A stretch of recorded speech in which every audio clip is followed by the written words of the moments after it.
ওরা আসে নিশুতি রাতে, প্রতি অমাবস্যায়। তখন ঘুটঘুটে অন্ধকার, চারদিক শুনশান অদৃশ্য।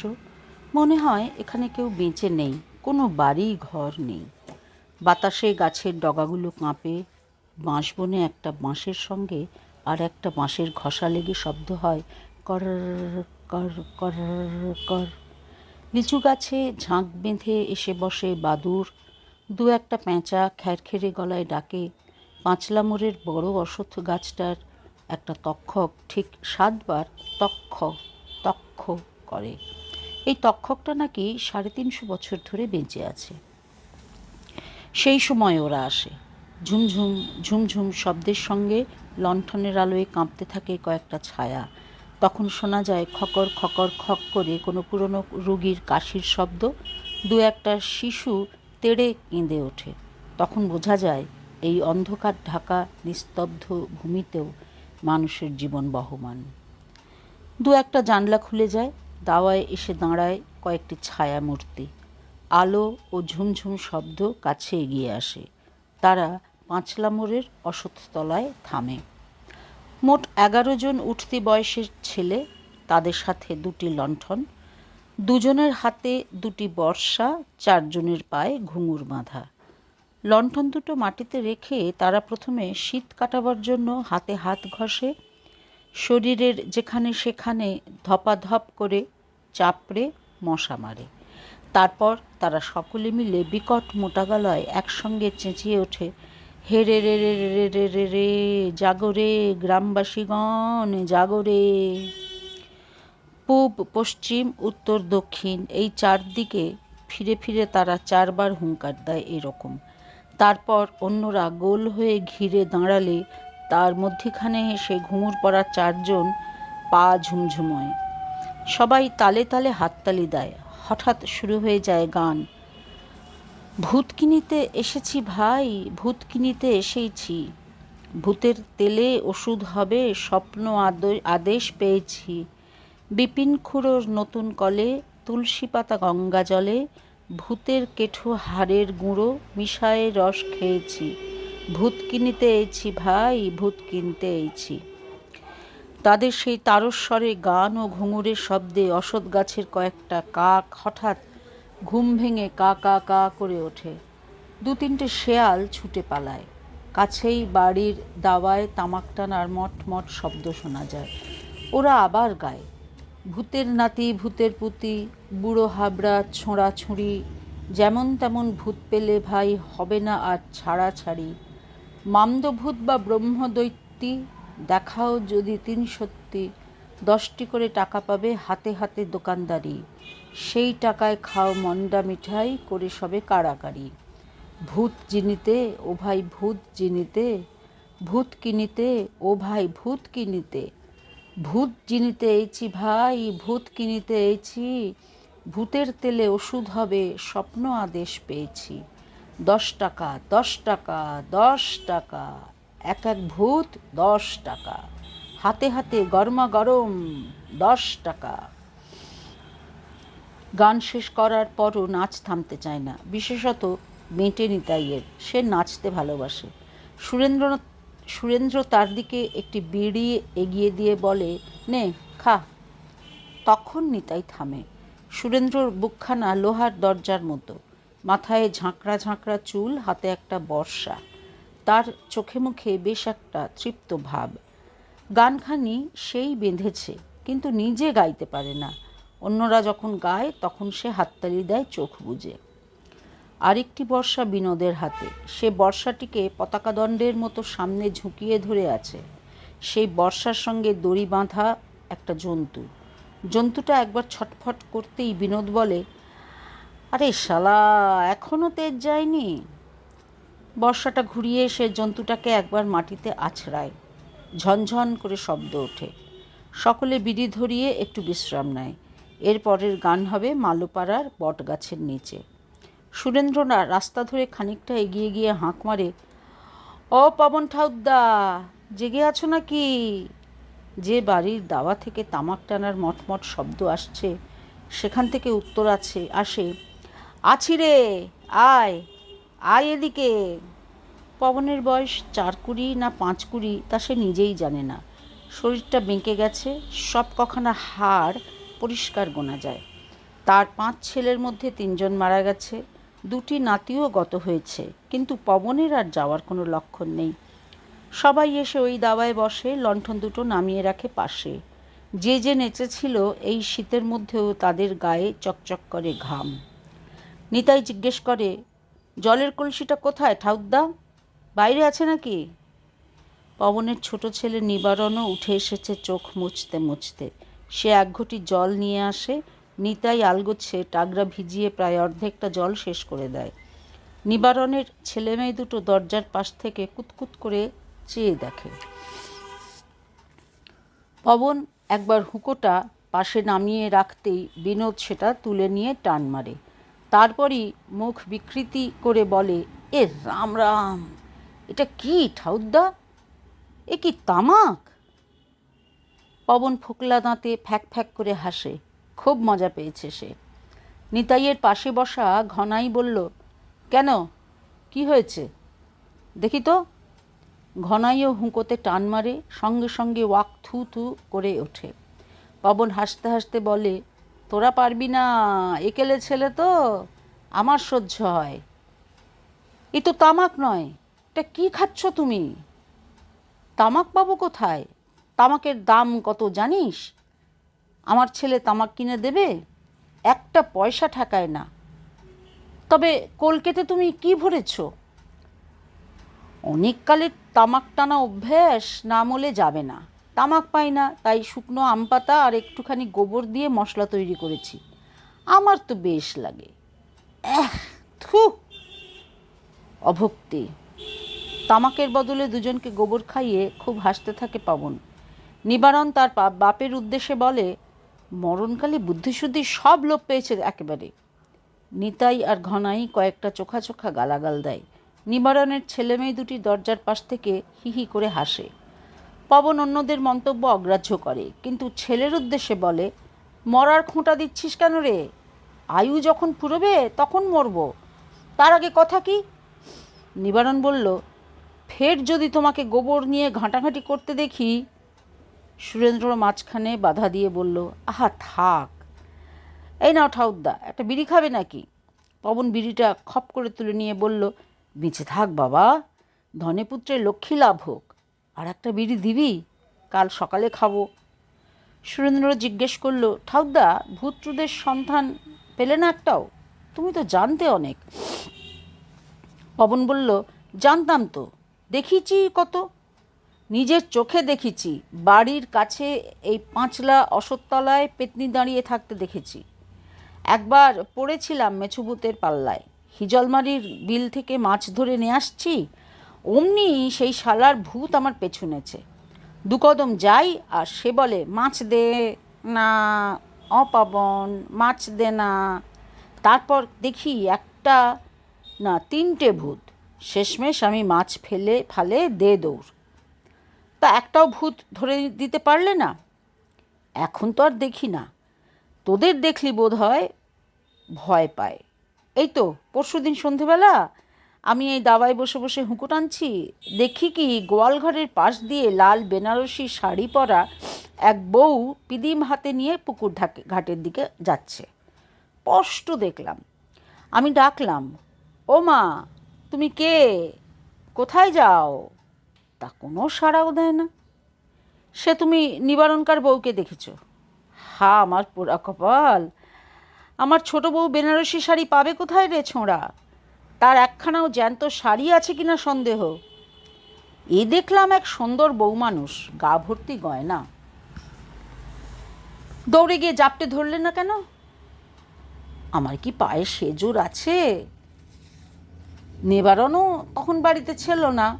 আমি তারে 2বার ডাকতে না ডাকতেই চোখের সামনে অদৃশ্যী হয়ে গেল। হ্যাঁ রে সুরেন, সত্যিই ভূত ধরলে তুই 10 টাকা দিবি? নিশ্চয়ই দেব, পকেটে টাকা নিয়ে ঘুরছি, নগদানগদি দাম পাবে।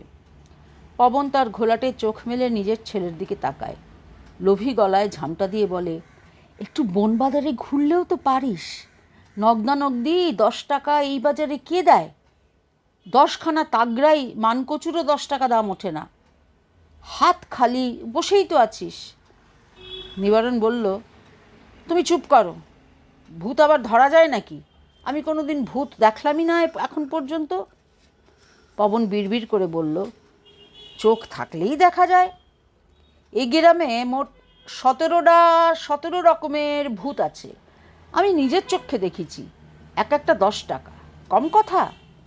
বিনোদের বর্ষার সঙ্গে বাঁধা প্রাণীটা আবার নড়ে চড়ে উঠল। নিবারণ চমকে উঠে বলল, ওটা কি? বিনোদ বলল, ওটা একটা স্যাজা। ওলাইচণ্ডীতলার সামনে রাস্তার উপর দিয়ে দৌড়ে পালাচ্ছিল, বর্ষা দিয়ে গিঁথে ফেললাম। করা জান শালার, এখনও মরেনি। নিবারণের ছেলে মেয়ে দুটি এবার দরজার কাছে দৌড়ে দৌড়ে এলো সজারুটাকে দেখতে। বড় বড় কাঁটাগুলো ফুলিয়ে মাটির ওপর থুবু হয়ে বসে আছে সজারুটা। মেয়েটির পরনে একটা ইজের, ছেলেটি একেবারে ন্যাংটা। নিবারণ ওদের তাড়া দেয়, যা ঘরে যা যা। মেয়েটির বয়স 13। সে দুহাত আড়াআড়ি করে রেখেছে বুকের ওপর। এক পলক সজারুটাকে দেখে নিয়ে সে ভেতরে চলে গেল। ছেলেটা নড়ল না। নিবারণ জিজ্ঞেস করল, কি করবি এটাকে নিয়ে? বিনোদ বলল, কেটে মাংস খাবো। জ্যান্ত রাখতে পারলে বিক্রি করতে পারতি, ভালো দাম পেতি। জ্যান্ত সাজা ধরা কি সোজা কথা? কলা গাছের খোল থাকলে হতো, তা তখন পাই কোথায়? শালা এখনও নড়াচড়া করছে, কিন্তু বেশিক্ষণ আর বাঁচবে না। পেটটা এফোঁড় ওফোঁড় করে দিয়েছি। শালারা আমার উঠোনের কচু গাছের তলা খুঁড়ে খেয়ে যায়, কখন আসে টেরও পাই না। এক একদিন শেষ রাতে ঝমঝম শব্দ শুনি, উঠে এসে আর দেখি না। ভূত ধরার ঠেঙে সাজা ধরা সোজা, তাও পারিস না। পবন একটা দীর্ঘশ্বাস ফেলল। সজারুর মাংসের ভারী চমৎকার স্বাদ, লাল লাল মাংস, কত নরম আর তেলে ভরা। ইস, কতকাল সে মাংসই খায়নি। এখান থেকে বিনোদের বাড়ি প্রায় ক্রোশখানেক দূরে। কাল দুপুরবেলা যদি হেঁটে হেঁটে যাওয়া যায়, গিয়ে বলবে, অবিনোদ, একটু মাংস চাখতে এলাম। তাহলে কি আর দেবে না একটু? কথায় কথায় বেশ সময় গেল। সুরেন্দ্র উঠে দাঁড়িয়ে বলল, চলো এবার যাওয়া যাক। ঠাউদ্দা, তুমি কাছাকাছি বাড়ির সব লোকদের ডেকে বলো ভূত খুঁজে দেখুক। এক এক ভূত 10 টাকা।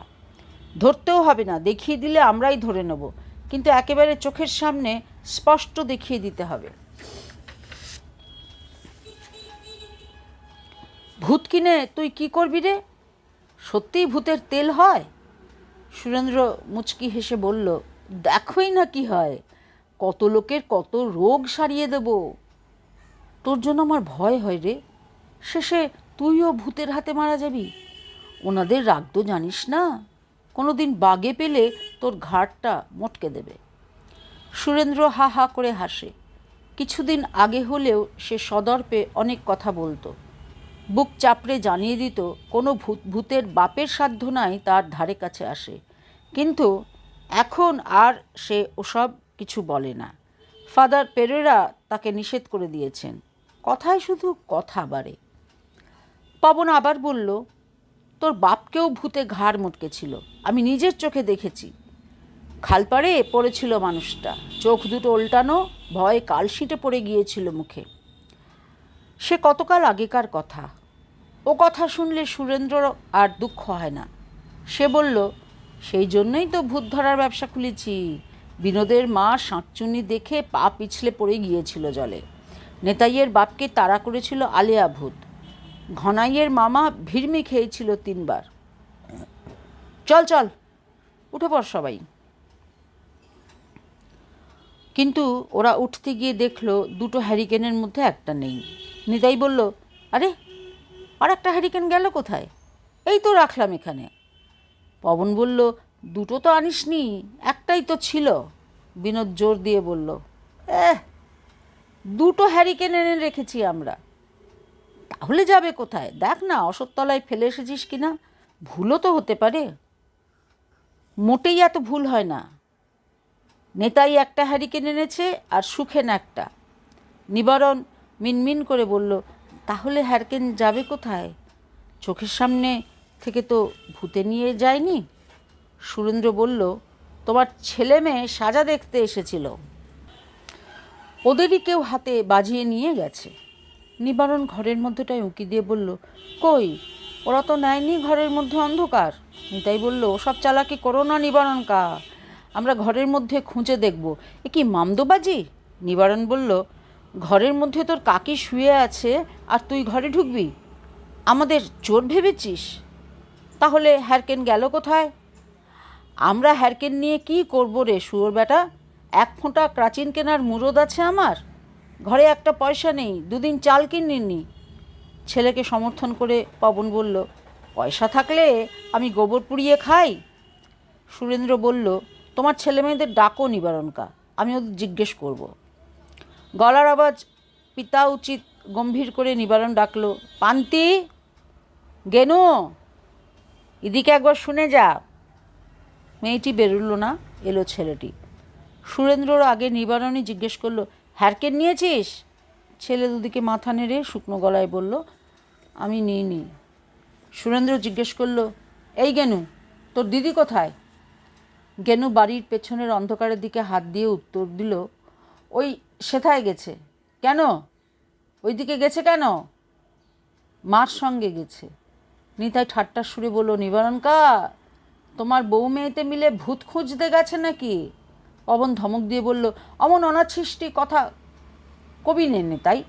পোয়াতি বউ রাত বিরেতে যাবে ভূতের সন্ধানে? আটকুড়ি পেতনির নজর লাগলে পেটের ছেলে পেটের মধ্যেই মরে যাবে। বাহ্যিখানার ওধারে আমি কতদিন পেতনি দেখেছি। নিতাই ঝংকার দিয়ে বলল, তাহলে পুতের বউ রাত বিরেতে ওদিকে যায় কেন? নিবারণ বলল, তোর কাকির উদুরি অসুখ আছে, তা আমাদের হ্যারকেন নিয়ে গেছে বলে গেলেই পারত। কে তোদের হ্যারকেন নিয়েছে? নিলে আমরা দেখতে পেতাম না? আরে এ তো মহাজালা, আমাদের হ্যারকেন কি শূন্যে উড়ে গেল? সুরেন্দ্র বলল, চল ওদিকে গিয়ে দেখে আসি। পবন কিংবা নিবারণ নড়ল না। অন্যরা সব দল বেঁধে গেল বাড়ির পেছনের অন্ধকারের দিকে। খানিকটা দূরেই একটা আমলকি গাছের তলায় দাঁড়িয়ে আছে পান্তি। এই শীতের মধ্যেও তার কোমরে ইজের আর খালি গা। কিশোরী মেয়ের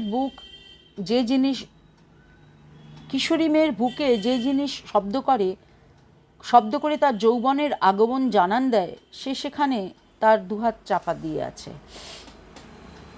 ওদের দেখেই সে তারস্বরে চেঁচিয়ে উঠল, এদিকে আসবেন না, এদিকে আসবেন না। কাছেই একটা ঝোপের আড়ালে হ্যারিকেনের ক্ষীণ আলো। সেদিকে এক পলক তাকিয়েই চোখ ফিরিয়ে নিয়ে সুরেন্দ্র বলল, হ্যারকেনটা জিজ্ঞেস করে আনিসনি কেন?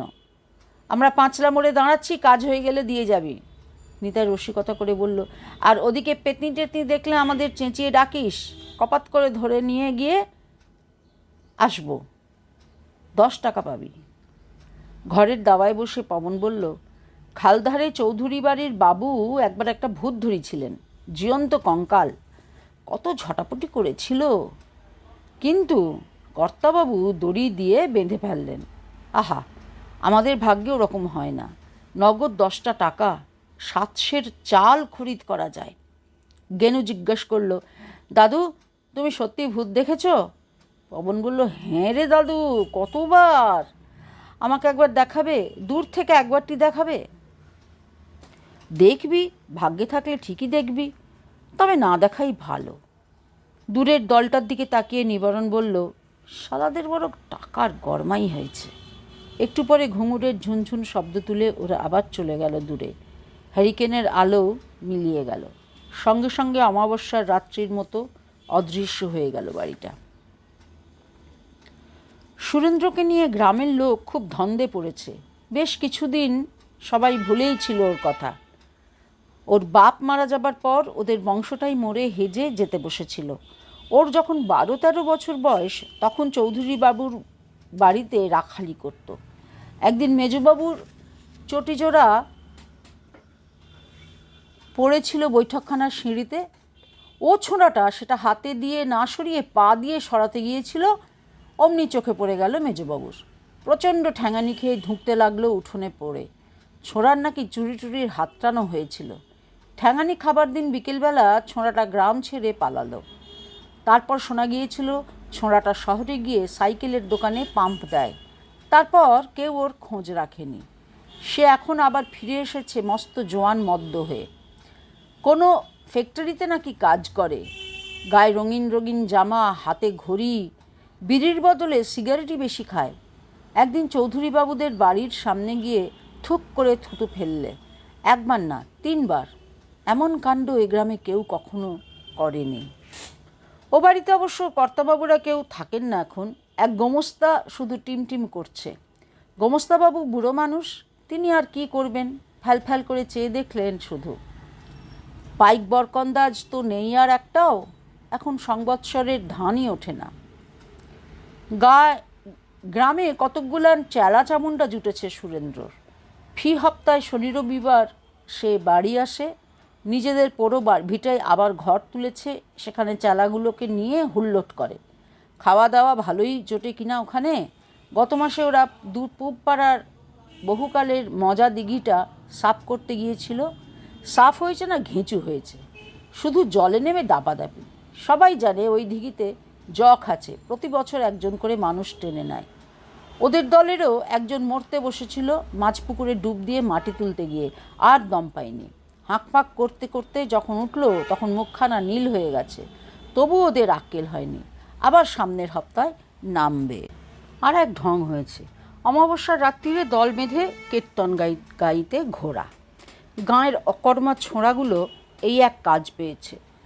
সুরেন্দ্র নিশ্চয়ই ওদের নেশাভাঙের খরচাপাতি দেয়। কয়েকজনকে নাকি শহরের ফ্যাক্টরিতে চাকরিও জুটিয়ে দেবে বলেছে। সেটাই বড় টোপ।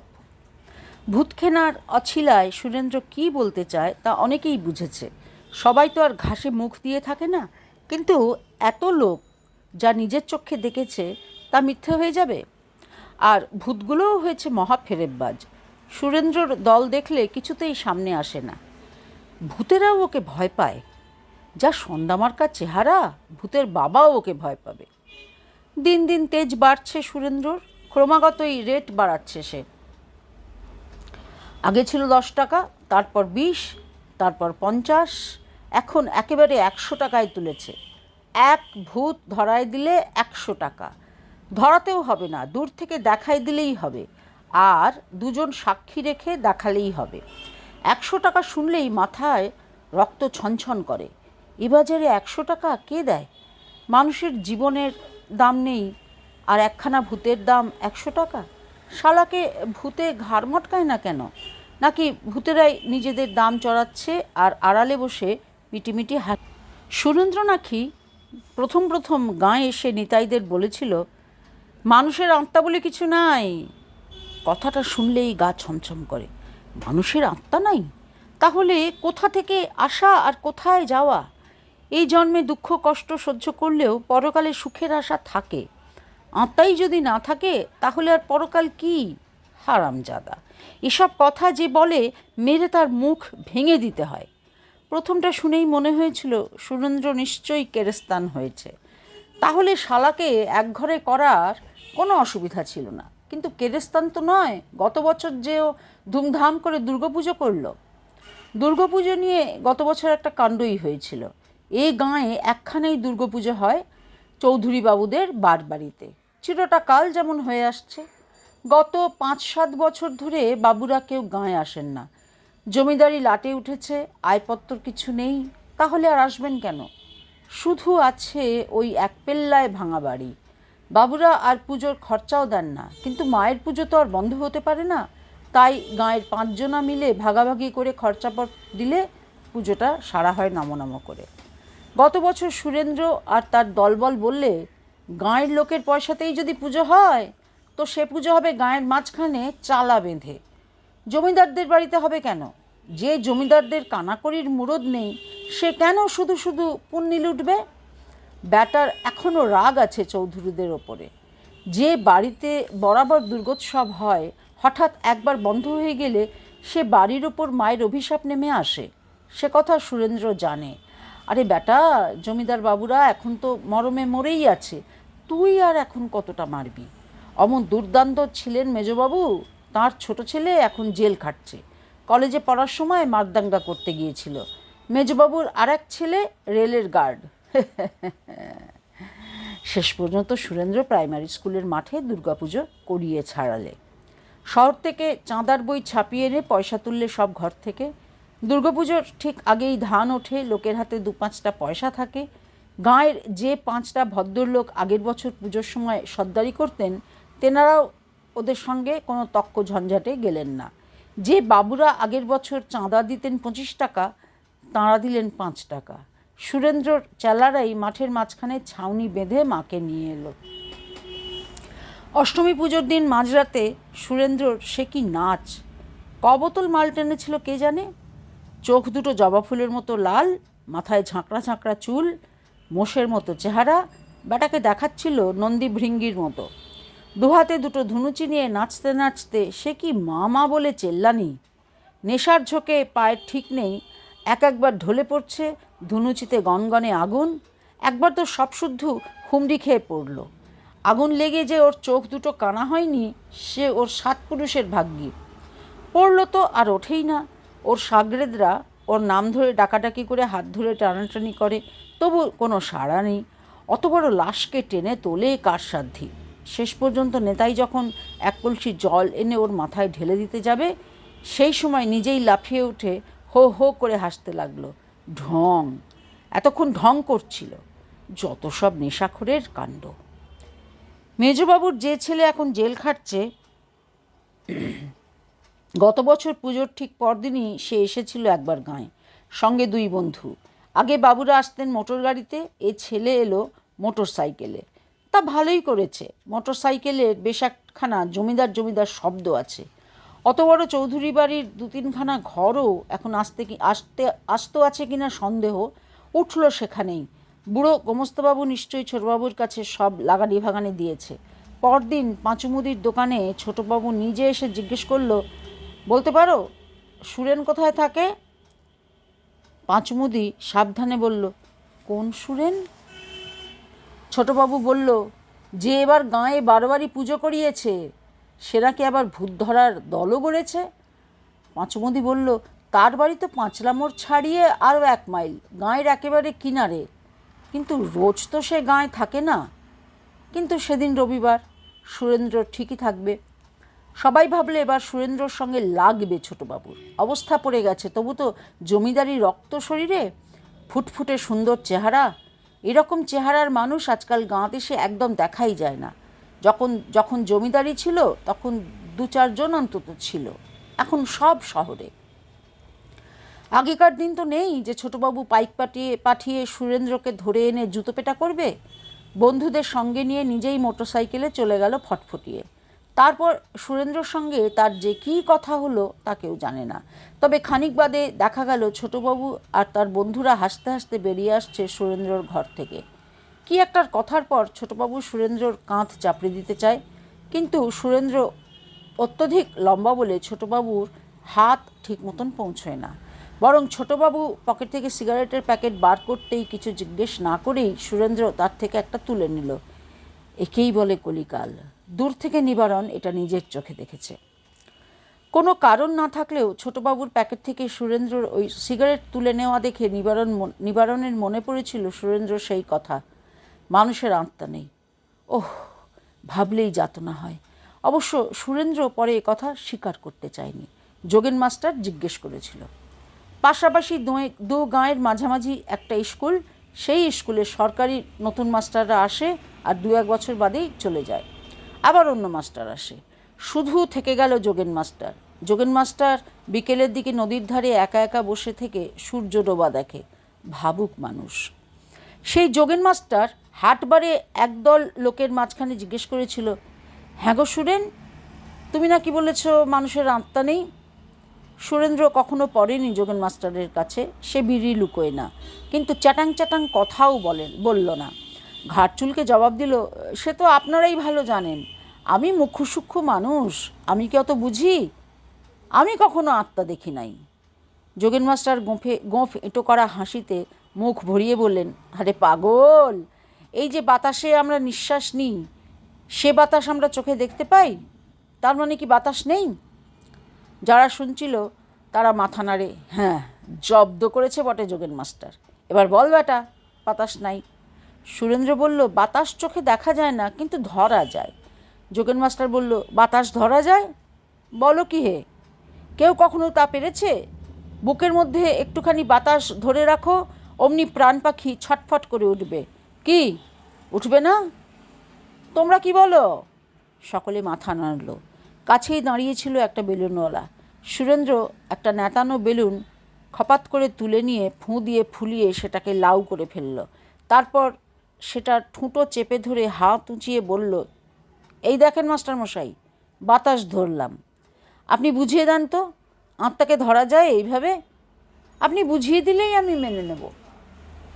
মাস্টার বলল, আত্মাকে ধরবে? ও চিন্তাও করো না বাপ, উনি কখনো ধরাছোঁয়া দেন না। নৈনং ছিদ্রন্তি অং বং চং, তার মানে হলো আত্মাকে কখনো ছেঁদা করা যায় না, তাকে আগুনে পোড়ানো যায় না, জলে ডোবানো যায় না। আত্মা অজর অমর। সুরেন্দ্র বলল, মানুষ মরে গেলে যখন তাকে পোড়ানো হয় তখন কি ফুস করে আত্মাটা মুখ দিয়ে বেরিয়ে যায়? কোথায় যায়? মাস্টার বলল, তখন তো পরমাত্মার সঙ্গে মিশে যায়, পরমাত্মা হলেন ঈশ্বর।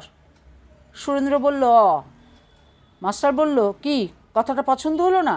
তুমি মানলে না? সুরেন্দ্র বলল, মানব না কেন? আপনার মতন পড়ালেখা জানা লোক যখন বলছে তখন কি আর ভুল বলবেন? যোগেন মাস্টারের জয় সবাই বেশ খুশি হয়ে অবাকও হয় খানিকটা। সকলেই ভেবেছিল সুরেন্দ্র ফাটাফাটি তক্ক করবে মাস্টারের সঙ্গে। বেলুনটা ফুলিয়ে সে যে বেশ একটা তাক লাগিয়ে দিয়েছিল, তারপর সে এত সহজে মেনে নিল লক্ষ্মী ছেলের মতন। যোগেন মাস্টার বেশ পরিতৃপ্ত হয়ে সুরেন্দ্রর গা চাপড়ে দিলেন, যেন সে একটি বেশ ভালো ছাত্র। তারপর আবার জিজ্ঞেস করলেন, তুই নাকি ভূত ধরার ব্যবসা খুলেছিস?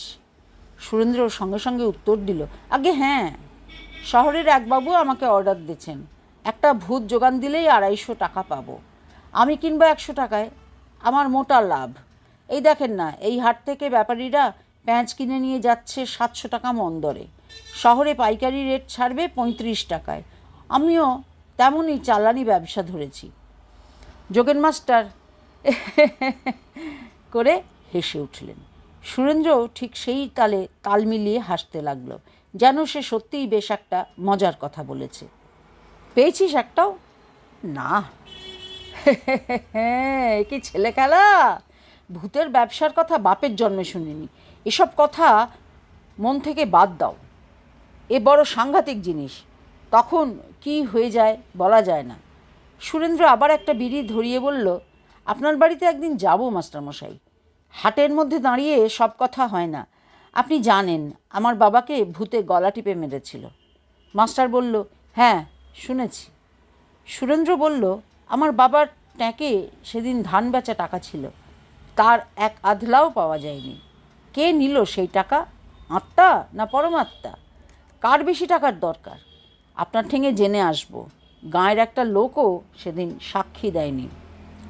পুরনো খালটা মজে হেজে গেছে, সরকার থেকেই সেই খালটা নতুন করে কাটাচ্ছে এবার। পাশের গাঁয়ের রহমান সাহেব এই খাল কাটার ইজারা নিয়েছেন। এ খাল দিয়ে আবার জল বইলে এ তল্লাটে চাষের সুবিধা হবে। এই কথাটা ভেবে নিবারণ নিজেকে নিজে ভ্যাংচায়। 2.5 বিঘে জমি ছিল, গত ফাল্গুনে তা বন্ধক রাখতে হয়েছে, না রেখে উপায় ছিল না। নিবারণ নিজেই বড় শক্ত অসুখে পড়েছিল। যদি তার ছেলে মেয়ে বউ বা বাপের অসুখ হতো, সে জমি বন্ধক দিত না কিছুতেই। কিন্তু সে নিজে তাদের সংসারে একমাত্র রোজগারের পুরুষ, সে মরে গেলে আর সকলকে বাঁচাবে কে?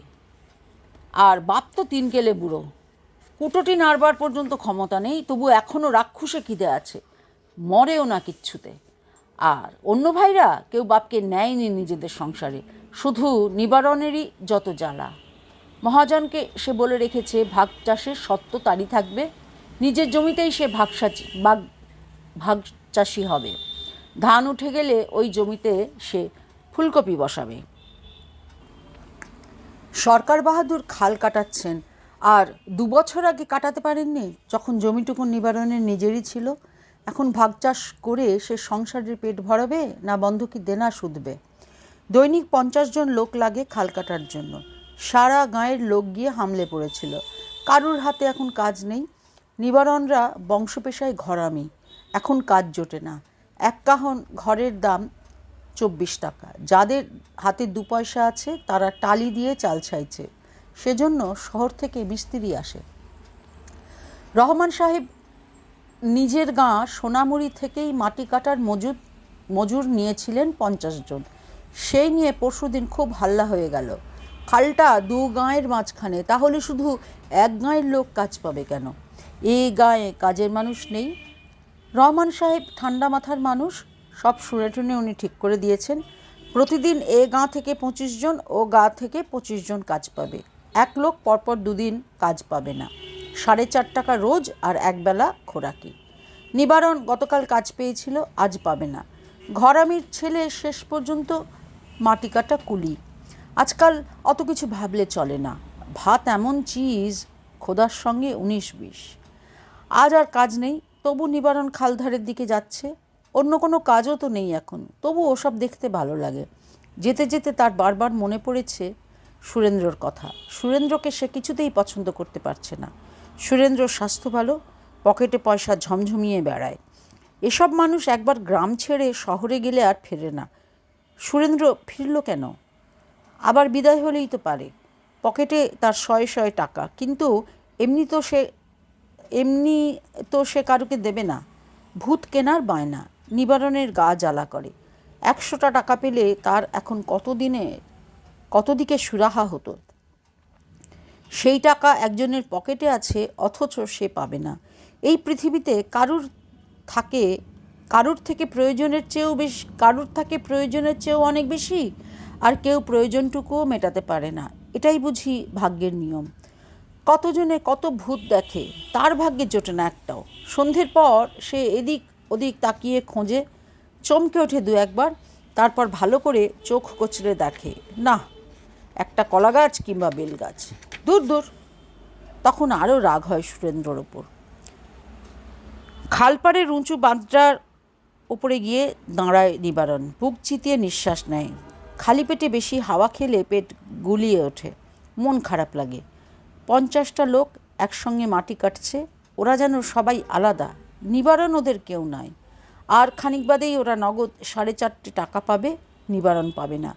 কদিন ধরেই তার বউটা পেট ব্যথায় কাতরাচ্ছে, রাত্রির বেলা গুঙিয়ে গুঙিয়ে কাঁদে।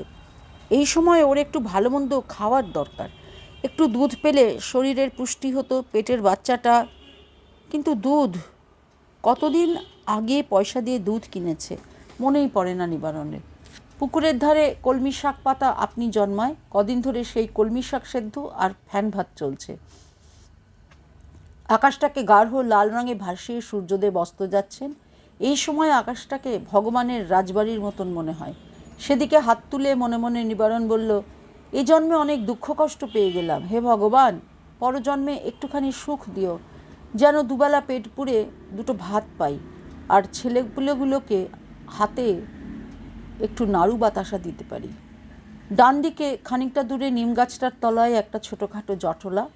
বিনা পয়সায় 2-1 টান বিড়ি খাওয়ার লোভে নিবারণ সেই দিকে এগিয়ে গেল এবং গিয়েই একটা চমকপ্রদ খবর শুনল।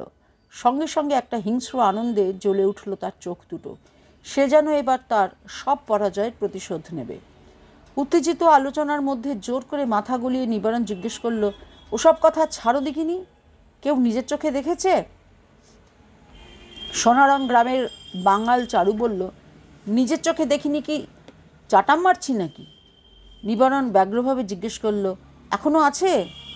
ওই তো ভানু দেখে এসেছে একটু আগে, মাটিতে গৈরে ছটফটাচ্ছে। সত্যি রে ভানু? ভানু অতি সরল নির্বোধ লোক, 20-22 বছর বয়স থেকেই তার মাথায় টাক। সবাই জানে মিথ্যে কথা বানিয়ে বলার ক্ষমতা পর্যন্ত নেই ভানুর। ভানু বলল, হ্যাঁ দেখেছি, কালো জাম গাছটার তলায় মাটিতে পড়ে ছটফট করছে আর গাঁজলা বেরোচ্ছে মুখ দিয়ে। ওঝা এছে, এমন ধুনো জ্বেলেছে না, চোখ জ্বালায় আমি আর তিষ্ঠতে পারলাম না। নিবারণ রাগ করে বলল, ওঝা? তোদের শালার কি ঘটে বুদ্ধি হবে না কোনো দিনও? সুরেন্দ্রকে খবর দিসনি কেন? সে বাঞ্চত যে বড় তর পায়, সে হারামির বাচ্চাটা আজ দেখাক তার কতখানি মুরদ। ভানু বলল, সুরেন্দ্র তো টাউনে, শালাকে টাউন থেকে ধরে নিয়ে আয়, ওর ইচ্ছে মতন তেনারা কি শুধু ছুটির দিনে দেখা দেবেন? মাঝে মাঝে রাত্রির বেলা সুরেন্দ্র টাউন থেকে বাড়ি ফিরে আসে, কোন মাগিকে নাকি ওর মনে ধরেছে। তবে ডাক না শালাকে। সকলে হৈ হৈ করে খালপাড়ের বাঁধ থেকে গ্রামের দিকে ছুটে গেল। সুরেন্দ্রর বাড়ি গ্রামের এক টেরে। বাড়ির লপ্তের ধানি জমি এককালে তাদেরই ছিল। তার বাপ ছিল খুব শক্ত হাতের চাষি, কথাবার্তায় কাউকে রেয়াত করতো না। অল্প জমিতে গায়ে খেটে সে নিজের বউ ছেলেকে দুবেলা খাইয়ে পরিয়ে রেখেছিল। সে জমি জেরাত সব গেছে, কিন্তু বাড়িটি এখনও আছে। গ্রামের এই এক অদ্ভুত নিয়ম, সব সময় ফন্দি ফিকির করে ওর জমি কিংবা বাগান নিজের বাগে নিয়ে নিতে চায়। মিথ্যে মোকদ্দমা লাগে। তাছাড়া গাজুবাড়ি দখল তো আছেই, কিন্তু অন্যের বসত বাড়ি কেউ চট করে দখল করতে চায় না। সব গ্রামেই একখানা দুখানা বসত বাড়ি ফাঁকা পড়ে থাকে, মালিকের কোনো সাড়া নেই। দিনের বেলা ঘুঘু চড়ে সেখানে, তবু অন্য কেউ সে বাড়িতে চট করে বাস করতে আসে না। তাতে বাস্তুদেবতা অসন্তুষ্ট হন, অভিশাপ দেন। সেই জন্যই এমনকি পাশের বাড়ির লোকও আত্মীয় কুটুম হঠাৎ এসে পড়লে নিজেদের বাড়িতে জায়গা না থাকলেও তাদের সেই ফাঁকা বাড়িতে থাকতে পাঠায় না, বরং সেটা পোড়োভারী হয়ে যাক তবু তাও ভালো। লোকে জানালা দরজাগুলো খুলে নিয়ে জ্বালানি করে। সুরেন্দ্র নিজেদের বাড়িটাতে জানালা কপাট বসিয়ে আবার বাসযোগ্য করে তুলেছে। শহরে তার ফ্যাক্টরির পাশে নিজস্ব কোয়ার্টার আছে, সেখানে পাকা নর্দমা আর কলের জল। তবু সুরেন্দ্র আজকাল প্রায় গ্রামের বাড়িতে এসে থাকতে ভালোবাসে। এই মাটি তাকে টানে। এক একদিন মাঝরাত্রিরে নিজের ঘরে একা শুয়ে থেকে সুরেন্দ্র আপন মনে কাঁদে। গলগল করে চোখের জল বেরোয়। অত বড় দশাসই লোকটা যে কাঁদতে পারে তা কেউ বিশ্বাস করবে না। সুরেন্দ্র কাঁদে একা। তার খুব কষ্ট হয় তার মায়ের কথা ভেবে। একদিন নিষ্ঠুরের মতন সে তার মাকে ছেড়ে চলে যায়। চৌধুরী বাবুরা বিনা দোষে তাকে শুয়োর পেটা করার ফলে রাগে অন্ধ হয়ে গিয়েছিল সে। মায়ের কথাও তখন তার মনে পড়েনি, সে পালিয়েছিল। তার মা খেতে না পেয়ে কেঁদে কেঁদে মরে গেছে এই ঘরে। তার মায়ের নাকি ওলা ওঠা হয়েছিল বলে গাঁয়ের কেউ তাকে ছোঁয়নি। 3 দিন ধরে বাসি মরা পড়েছিল এখানে। তারপর থেকে আর ভয় কেউ এ বাড়ির পাশ মারাতো না। সুরেন্দ্র এতদিন বাদে ফিরে এসেছে এই গাঁয়ের উপর প্রতিশোধ নিতে। এখন তার পকেটে টাকা আছে, শরীরে বল আছে, মনে জোর আছে, তবু সে আর তার মাকে ফিরে পাবে না। নিঃশব্দে চোখের জল ফেলতে ফেলতে সুরেন্দ্র একবার ভাবে একদিন সে এই গ্রামেরই কোনো মেয়েকে বিয়ে করবে। তাহলে তখন হয়তো এই গ্রামের উপর তার রাগ পড়ে যাবে। কিন্তু সেরকম মেয়ে কই, কাউকেই চোখে ধরে না। রূপের কথা ছেড়েই দাও, একটারও স্বাস্থ্য ভালো নয়। কারুর ভাগ্যে কারুর ভালো করে বুকটুকুও ওঠেনি। বাইরে থেকে কে যেন মোটা গলায় ডাকে, সুরেন্দ্র, সুরেন্দ্র, ঠিক যেন তার বাবার গলা। সুরেন্দ্র শুয়ে শুয়ে হাসে। গাঁয়ের উটকো ছেলেরা তাকে নানা রকমভাবে ভয় দেখাবার চেষ্টা করেছে অনেকবার। টিনের চালে ঢালা ছুঁড়েছে, জলে ডোবানো বেড়াল ছেড়ে দিয়েছে ঘরের মধ্যে। একদিন তককে তককে থেকে সুরেন্দ্র কয়েকটা ছোঁড়াকে ধরে ফেলে বেধড়ক ধোলাই দিয়েছিল। তারপর থেকে ওসব উৎপাত অনেকটা কমেছে, কিন্তু 2-4 জন এখনও তার পেছনে লেগে আছে। আবার ধরতে পারলে হয়। আবার সুরেন্দ্র সুরেন্দ্র বলে ডাক উঠতেই সে বাইরে বেরিয়ে এলো। কেউ নেই। আকাশে তৃতীয়ার ফালি চাঁদ কয়েকটা চামচিকে উঠতে উঠতে চাঁদের দিকে চলে যাচ্ছে। পরপর 4টে নারকেল গাছের সব কটা পাতা এখন হাওয়ায় উত্তরমুখ। কেউ নেই, তবু কে ডাকলো? সুরেন্দ্র চারদিকে ঘুরে ঘুরে তাকায়। খানিক আগে সন্ধে হয়েছে, এর মধ্যেই গ্রামে ছড়িয়ে পড়েছে মোহনিদ্রা। সুরেন্দ্র নিজের কপাট বুকে হাত বুলিয়ে মনে মনে বলল, ওরকম হয়, একলা থাকলে ওরকম শোনা যায়। আর কোনো দিন বেশি দিন একলা থাকতে ইচ্ছে করে না। অন্ধকারের মধ্যে দূর থেকে কারা যেন হেঁটে আসছে, 7-8 জন মানুষ। তারা আসছে প্রায় দৌড়ে দৌড়ে এ বাড়ির দিকে। সুরেন্দ্র স্থিরভাবে দাঁড়িয়ে অপেক্ষা করতে লাগলো। দলের প্রথমেই আছে নিতাই। সে লাফাতে লাফাতে এসে বলল, সুরেন্দা, ও সুরেন্দা, জবর খবর আছে। আমি তোমার কাছেই আসছিলাম, পথে এনাদের সঙ্গে দেখা হলো, জবর খবর। সুরেন্দ্র বিনা উত্তেজনায় বলল, কি খবর? সোনারঙ্গায়ের সর্বানন্দ দাসের পুতের বউকে ভূতে ধরেছে।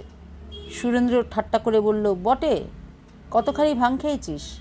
এবার অন্য 4-5 জন এগিয়ে এসে বলল, সাচ্চা কথা, সর্বানন্দের ছেলে বিভূতির বউকে পেতনিতে ধরেছে। সকাল থেকে মাটিতে পড়ে ছটফটাচ্ছে আর মুখ দিয়ে কথা বলছে পেতনিটা। কী সব কুৎসিত কথা। ঠাট্টার সুরটা বজায় রেখেই সুরেন্দ্র বলল, বটে, কী কুৎসিত কথা বলতো শুনি? সে তুমি গেলে নিজেই কানে শুনতে পাবে। আপনারা কেউ শোনেননি? কেউ চোখে দেখেছেন? নিবারণ উগ্র গলায় বলল, আলবাত দেখেছে। এই তো চারু আর ভেনো দুজনেই দেখেছে।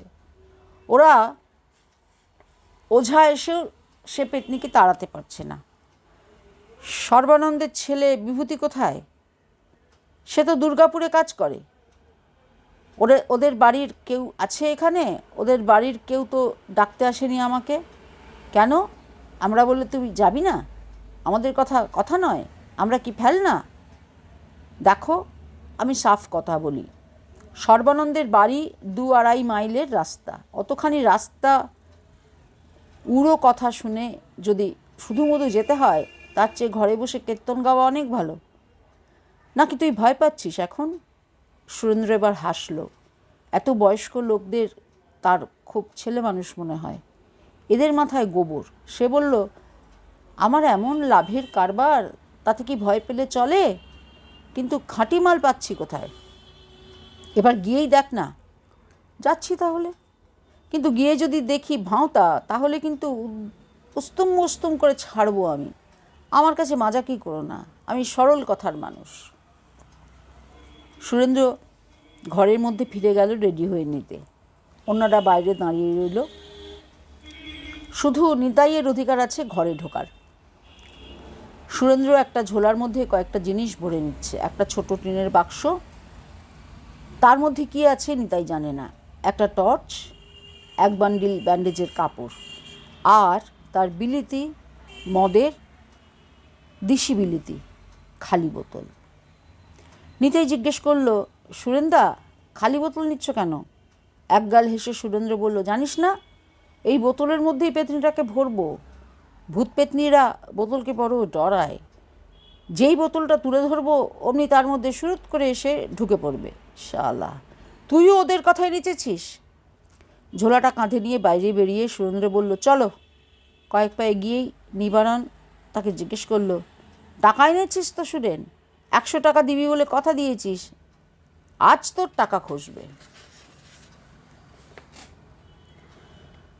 সুরেন্দ্র নিষ্ঠুরের মতন উত্তর দিল, তা নিয়ে তোমার মাথা ব্যথা কেন নিবারণকা? ভালো মাল পেলে আমি দাম দেব। টাকা যদি পায় তো পাবে সর্বানন্দ দাস। তোমাকে কি তার থেকে একটাও পয়সা দেবে? নিবারণ খানিকটা চুপসে গেল। তবু সে মনে মনে বলল, তা আমি পেলাম না আর পেলাম না, তবু তোর পকেট থেকে টাকা খসতে দেখলেই আমার আনন্দ হবে। হারামির বাচ্চা, তোর তেজ আজ ভাঙবে। সর্বানন্দ দাসের অবস্থা এককালে বেশ সচ্ছল ছিল, এখন আর তেমন রমরমা নেই। জমি জায়গা বেহাত হয়ে গেছে। তবু তার বড় ছেলে শহরে চাকরি করে বাড়িতে টাকা পাঠায়। বাড়িটি বেশ সুন্দর, মস্ত বড় উঠোন, চারপাশে 4টি ঘর, আর সে বাড়ি ঘিরে রয়েছে অনেকগুলো সুপারি গাছ। রান্নাঘরের পাশ দিয়ে একটা সুপারি গাছ ঘেরা পথ চলে গেছে পুকুর পাড় পর্যন্ত। উঠোনের এক কোণে একটি বড় কালো জাম গাছ। বাড়িটি এখন ভিড়ে ভিড়াক্কার। সেই ভিড় সামলাবার চেষ্টাও কারুর নেই। যার যা খুশি করছে, লোকের চেঁচামেচিতে কান পাতা যায় না। সেই সঙ্গে ধূপধুনোর ধোঁয়া, একটা হ্যাজাকের আলো ঘিরে উঠছে অসংখ্য পোকা। সর্বানন্দের পুত্রবধূ শান্তি শুয়ে আছে উঠোনে। তার সর্বাঙ্গের পোশাক ভেজা, মাথার চুল জল কাদায় মাখামাখি, চোখ দুটি বন্ধ, মুখ দিয়ে ফেনা বেরুচ্ছে অনবরত। শরীরটা কিছুক্ষণ নিস্তেজ, মাঝে মাঝে হঠাৎ বেঁকে দুমড়ে উঠছে যেন অসহ্য যন্ত্রণায়। বড় একটা মাটির মালসায় টিকের আগুন জ্বেলে তাতে একটু একটু ধুনো দিচ্ছে সর্বানন্দ নিজে, আর শান্তির পাশে বসে ওঝা অনবরত মন্ত্র পড়ে যাচ্ছে, চোখ বুজে তার হাতে একটা ঝাঁটা। ওঝাটি বেঁটে বাঁটকুল। এই গ্রামের মহাদেব ওঝার ছিল দারুণ নামডাক। আশপাশের 10-20খানা গাঁ থেকে তার বায়না হতো। চেহারাও ছিল সাংঘাতিক, দেখলে ভয় ও ভক্তি দুটোই লাগতো। মেয়ে মানুষের মতন কোমর পর্যন্ত লম্বা চুল, এদিকে গাল ভর্তি চাপ দাড়ি, টকটকে লাল রঙের কাপড় পরা, চোখ দুটিও সেই রকম লাল, হাতে একটা ডান্ডা। এই মহাদেব ওঝা নাকি মন্ত্রের জোরে ভূত প্রেতদের তিরিং বিরিং করে নাচাতে পারত। মাস 6 আগে এই মহাদেব ওঝা মারা গেছে। সে নাকি নিজের শরীরের মধ্যে একসঙ্গে 2টো ভূত ঢুকিয়ে আটকে রাখতে গিয়েছিল। পুরুতের ছেলে যেমন পুরুত হয়, তেমনি ওঝার ছেলেও ওঝা হয়েছে, কিন্তু বাপের চেহারা পায়নি ছেলে। বয়স তার মাত্র 20-22, দেহটি নাদুস নুদুস। তা হোক, বাপের কাছ থেকে মন্ত্রগুলো তো সব পেয়েছে। তার আরেকটি বড় গুণ আছে, সে জিভ দিয়ে নিজের নাক ছুঁতে পারে। মহাদেবের ছেলের নাম সুবল। সে মাটিতে জোড়াসন করে বসে খুব ভাব দিয়ে মন্ত্র পড়ে যাচ্ছে, আর বউটি যেই মাঝে মাঝে মেয়েকে দুমড়ে উঠছে অমনি সে হাতের ঝাঁটা দিয়ে সপাং সপাং করে পিটোচ্ছে। মহাদেব ওঝা নাকি মারের চোটে রক্ত বার করে দিত। সুবল অত জোরে মারতে না পারলেও তার গালাগালির জোর আছে। শান্তি একবার বেশি করে হাত পা ছুঁড়তেই সুবল ওঝা এক হাতে তার চুলের মুঠি চেপে মারতে মারতে বলল, যা যা বাগির বেটি, শতেক ভাতারি, দূর হ, দূর হ। সুরেন্দ্র ভিড় ঠেলে সে উঠোনের মাঝখানে দাঁড়ালো। মিশমিশে কালো জমদূতের মতন তার চেহারা, রাগে চোয়াল দুটো শক্ত হয়ে গেছে। প্রথমেই তার ইচ্ছে হলো সুবল হারামজাদাকে ক্যাঁত ক্যাঁত করে 2টো লাথি কষায়। শুয়োরের বাচ্চাটা মেয়ে ছেলের গায়ে হাত তোলে। সুরেন্দ্র 2 পা এগিয়েও গেল তার দিকে, কিন্তু শেষ পর্যন্ত মারল না। তার মনে পড়ল ফাদার পেরেরার কথা, নিতান্ত আত্মরক্ষার কারণ ছাড়া কারুকে মারতে নেই, যখন তখন মারামারি করে জন্তুরা। তুমি তো মানুষ সুরেন্দ্র। সে ঝুঁকে সুবলকে বলল, দেখি কর্তা, ছাড়ো ছাড়ো, আমি একটু দেখব। আজ যদি মহাদেব ওঝা থাকতো তাহলে তুলকালাম কাণ্ড বেঁধে যেত একটা। মহাদেব ওঝার কাজে কেউ কখনো বাধা দিতে সাহস করেনি। সুরেন্দ্রর মতন শাহজওয়ানকেও গ্রাহ্য করতো না সে। তার গায়েও শক্তি কম ছিল না, কিন্তু ছেলেটি হয়েছে অকাল কুষ্মাণ্ড। সুবল মিনমিন করে বলল, আমার কেস, তুমি দেখবে কে? বেটিকে এই তারলুম বলে আর একটুখানি। সুরেন্দ্র তাকে পোকামাকড়ের মতন অগ্রাহ্য করে বলল, সরো সরো। তারপর সর্বানন্দকে জিজ্ঞেস করল, কি হয়েছিল? সর্বানন্দ বিবর্ণ মুখে একটা হাত তুলে বলল, ওই জাম গাছটা। সুবলই এবার বাকিটা বলে দিল। আজ ভোরবেলা নাকি বাসি কাপড়ে ওই বউটি ঘর থেকে বেরিয়েছে, তখনও ভালো করে সূর্য ওঠেনি। ঘর থেকে উঠোনে পা দিয়েই দেখল 3টি কই মাছ একটা বড় মাটির হাঁড়িতে কাল রাত থেকে কই মাছ জিওনো ছিল। এই বাড়িতে প্রায় এরকম জিওল মাছ রাখা থাকে। কোনো ক্রমে হাঁড়িটা কাত হয়ে পড়েছিল, তার থেকে বেরিয়ে এসেছে কয়েকটা মাছ। বেড়ালে যে খেয়ে ফেলেনি তাই ভাগ্যি। বেড়াল অবশ্য জ্যান্ত কই মাছকে ভয় পায়। বউ তাড়াতাড়ি মাছগুলোকে ধরে হাঁড়িতে ভরল। সেই আঁশ হাত না ধুয়েই মুছে ফেলল কাপড়ে। তারপর ঘুম চোখে জল খালাস করে আবার ঘরে ফিরে শুতে যাবে এমন সময়। এই পর্যন্ত বলে সুবল থামল। উপস্থিত অন্যান্য লোকেরা এই ঘটনা ইতিমধ্যে প্রায় 52 শুনেছে। তবু সুবল খানিকটা নাটকীয় করবার জন্য বলল, ওই জাম গাছে ওঁত পেতে বসেছিল 2টি দুষ্টু আত্মা। ওরা তো এইসব সুযোগই খোঁজে। বাসি কাপড়ে আঁশ হাত মুছেছে, তার ওপর পেচ্ছাপ করে এসে পায়ে জল দেয়নি। বউ যেই জাম গাছ তলা দিয়ে আসছে অমনি গাছের একটা ডাল নিচু হয়ে নেমে এসে মারল তার মাথায় একটা ঝাপটা। ব্যাস, সেই যে পড়ে গেল উঠোনে, আর তাকে নড়ানো যায় না। সুরেন্দ্র জিজ্ঞেস করল, অত ভোরে আর কেউ জেগেছিল? কেউ দেখেছে যে বউ কই মাছ ধরেছিল কিংবা পায়ে জল দেয়নি? সুবল বিজ্ঞের মতন বলল, দেখতে হবে কেন? আমি তো কেস দেখেই বুঝে নিয়েছি। ওই যে বারান্দায় জিওল মাছের হাঁড়িটা এখনও রয়েছে। সুরেন্দ্র বলল, সুবল বলল, প্রমাণ চাও? দেখবে? হাতের ঝাঁটা নিয়ে শান্তিকে খুব জোরে একটা বাড়ি মেরে বলল, হারামজাদি, ছোট লোকের নাঙি, বল বল, বউ বাসি কাপড়ে মাছ ধরেনি? শান্তির মুখ দিয়ে আওয়াজ বেরোলো, ওই দেখো, শিকার পেয়েছে। আরও শুনবে? আবার সে শান্তিকে ঝাঁটা মেরে বলল, গুখাগি বল, গাছের ডাল নিচু হয়ে এসে ওর মাথায় মারেনি? বল, মারেনি? এবার শান্তির মুখ দিয়ে স্পষ্ট আওয়াজ বেরোলো, মেরেছে, মেরেছে।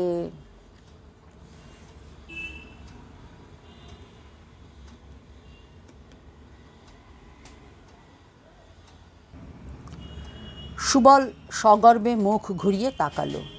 সুরেন্দ্র সুবলের হাত থেকে ঝাঁটাটা কেড়ে নিয়ে ফেলে দিল দূরে। শান্তি এ গ্রামের মেয়ে নয়। সর্বানন্দের মামার বাড়ি রসাপাগলা গ্রামে বেড়াতে গিয়ে সর্বানন্দ এই মেয়ে পছন্দ করে এসেছিল। মেয়েটি কিছু লেখাপড়া জানে। সর্বানন্দের ছেলে বিভূতি মহকুমা শহর থেকে বিএ পাশ দিয়ে এসেছে। তার সাথে এই মেয়েকে মানিয়েছিল ভালো। ঘরের বউ হয়েও শান্তি জোড়া বেরুনি করতো অনেক দিন। শহরে খরচা বেশি বলে বিভূতি এই 2 বছর হলো বউকে গ্রামের বাড়িতে রেখেছে। সে 9 মাসে 6 মাসে একবার আসে। এখনও বাচ্চা কাচ্চা হয়নি। ইতিমধ্যেই সন্দেহ দেখা দিয়েছে যে বউ বাঁজা। সুরেন্দ্র তাকিয়ে রইল শান্তির দিকে। একটু আগে উপর হয়েছিল, এখন সে চিত হয়েছে। একটা হাত চাপা পড়েছে পিঠের তলায়, মুখটা মাটির দিকে ফেরানো। ভরা যৌবনের এক নারী এতগুলো লোকের সামনে পড়ে আছে মাটিতে। ভিজে কাপড় সেঁটে গেছে গায়ের সঙ্গে। আঁচলটা অজগর সাপের মতো গোল হয়ে কুণ্ডলি পাকিয়ে আছে পায়ের কাছে। কোমরের কষিও আলগা। চোখ দুটো খোলা, কিন্তু সে চোখে দৃষ্টি নেই। মাজা মেয়েদের স্বাস্থ্য ভালো হয়। সুরেন্দ্র এ পর্যন্ত 2 গাঁয়ের মধ্যে শান্তির মতন সুন্দরী আর দেখেনি। সুবল বলল, একসঙ্গে দুটো দুষ্টু আত্মা এসে বসেছিল এই জাম গাছে। মদ্দাটা এখনও বসে আছে ওখানে। আমি গাছটার চারপাশে গণ্ডি কেটে দিয়েছি, এদিকে আসতে পারবে না। পেতনিটা সেঁধিয়েছে বউয়ের শরীরে, একসঙ্গে ছাড়া দুটোতে যাবে না। সুরেন্দ্র এগিয়ে গেল জাম গাছটার দিকে। সুবল চেঁচিয়ে বলল, ওদিকে যেওনি, গায়ে বাতাস লেগে যাবে। তোমার গায়ে বাতাস লেগে যাবে বলে দিচ্ছি। মদ্দাটা এখনও বসে আছে, দেখো না হাওয়া বাতাস নেই, তবু ডগার ডালটা আপনা আপনি নড়ছে। ফ্যাকাশে জ্যোৎস্নায় সত্যিই মনে হয় জাম গাছের ডগার ডালটা দুলছে একটু একটু। ভিড়ের মধ্যে থেকে কে একজন বলল, ও যেতে চায়, যাক না। সুরেন্দ্র নিচু হয়ে তার খাকি প্যান্ট গুটিয়ে ফেলল হাঁটু পর্যন্ত। তারপর তরতর করে উঠে গেল জাম গাছে। সবচেয়ে মোটা ডালটার উপরে এক পায়ে দাঁড়িয়ে হেঁড়ে গলায় চেঁচিয়ে উঠল, কোথায় সে? সুবল বলল, আরও ওপরে, একেবারে ডগায়, আমি স্পষ্ট দেখতে পাচ্ছি। হাসছে ব্যাটা। আর একটু ওপরে ওঠো, টেরটি পাবে। সুরেন্দ্র বুঝল ওর চালাকিটা। জাম গাছের ডাল তেমন মজবুত নয়। তাদের বাড়িতে একটা জাম গাছের পিঁড়ি ছিল। কথা নেই বার্তা নেই, একদিন এমনি সেটা মাঝখান থেকে ফেটে দুভাগ হয়ে গেল। এখন সে তার এত বড় শরীরটা নিয়ে যদি আরও উপরে ওঠে, তাহলে হঠাৎ ভেঙে পড়ে যাবে। আর না উঠলে ওরা বলবে সে হেরে গেল। কোমরের বেল্টটা খুলে সে একটা গোল ফাঁস করল।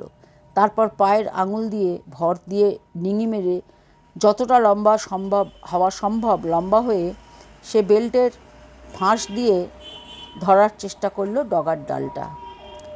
একবার ধরতে পেরেই সে মট করে ডাল ভেঙে সেটা হাতে নিয়ে নেমে এলো নিচে। গাছের ডালটা সে সুবলের নাকের কাছে এগিয়ে দিয়ে বলল, এর মধ্যে তোমার মদ্দাভূতরা বসে আছে?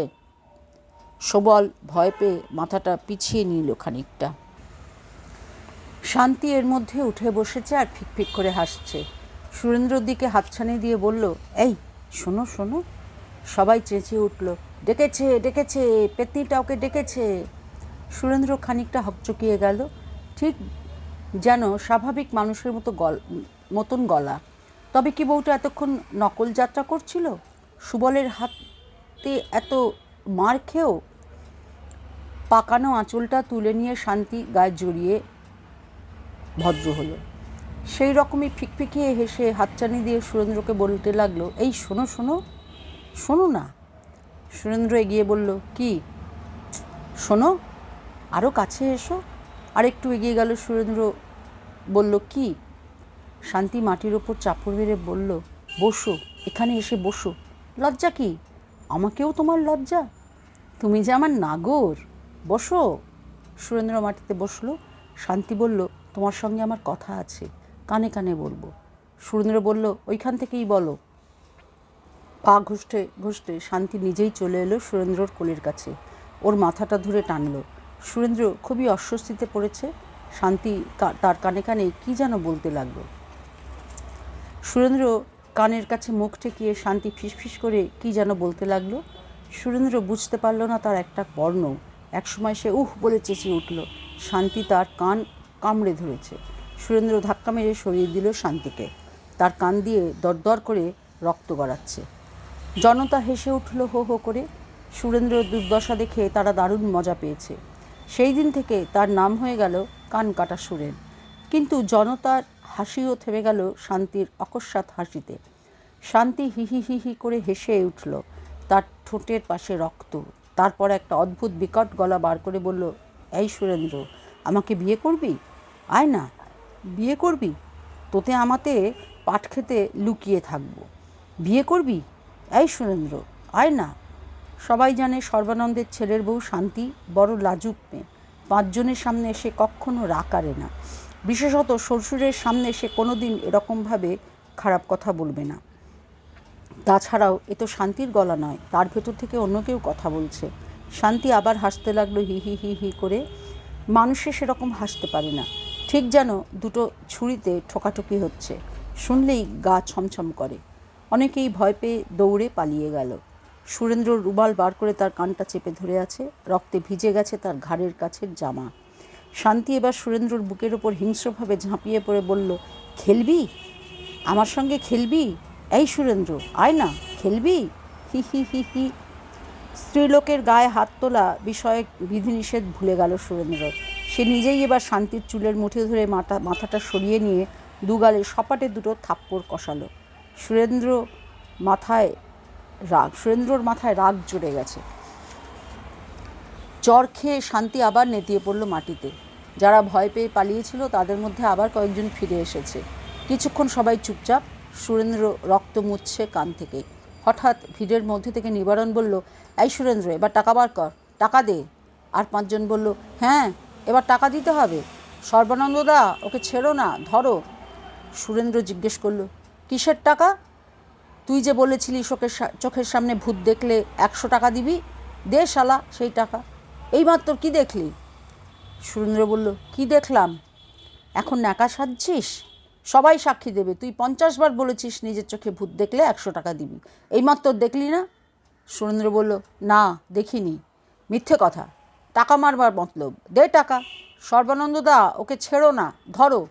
আজ আর ছাড়ান ছুরি নেই, বড় টাকার গরমাই দেখায়। অনেকে মিলে গোল হয়ে এগিয়ে আসছে সুরেন্দ্রর দিকে। ওরা সুরেন্দ্রকে একসঙ্গে চেপে ধরবে। রোগা, খেতে না পাওয়া, ভীতু, নিবারণের উৎসাহই যেন সবচেয়ে বেশি। সে ওই টাকার একটা আধলাও পাবে না। তবে তো সুরেন হারামজাদার দিমাগ ঠান্ডা করা যাবে।